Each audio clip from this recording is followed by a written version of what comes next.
আজকে বানাচ্ছি তড়কা। সোমবারে দিয়ে দিলাম একটা তেজপাতা আর দিয়ে দিলাম গোটা জিরা। নিয়েছি এক বড় সাইজের পেঁয়াজ,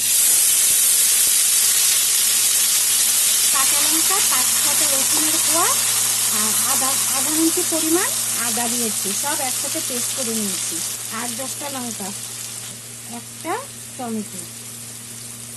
টমেটো দিয়ে দিলাম। এখন দিয়ে দেবো অল্প লবণ যাতে টমেটোটা কষে যায়।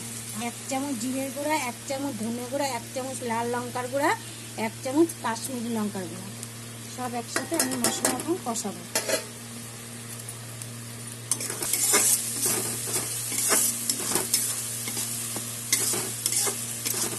মশলা কষানো হয়ে গেছে, মশলা থেকে তেল বের হয়ে গেছে।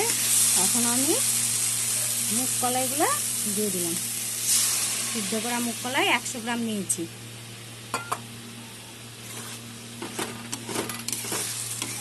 এখন একটু জল দিয়ে আর হলুদ দিয়ে দেবো। মুগ কলাইয়ের সিদ্ধ জলটা অল্প দিয়ে দিলাম, ভালো তো এটা ভিটামিন, অল্প দিয়ে দিলাম। আর দিয়ে দিলাম হলুদ, দেবো না দেখে পরে দিয়ে দিলাম। আগে লবণ দিয়েছি, এই জন্য এখন দিলাম না, পরে দেখে লবণ দিলাম।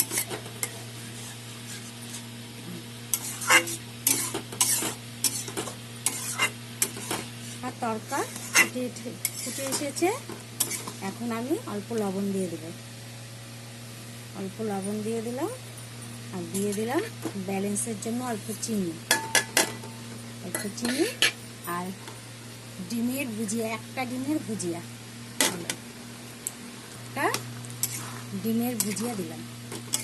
আমার তড়কা হয়ে গেছে। আপনারা এরকম করে বানিয়ে খেয়ে আমাকে বলবেন কেমন হয়েছে। লাইক করবেন, কমেন্ট করবেন, শেয়ার করবেন। Thank you.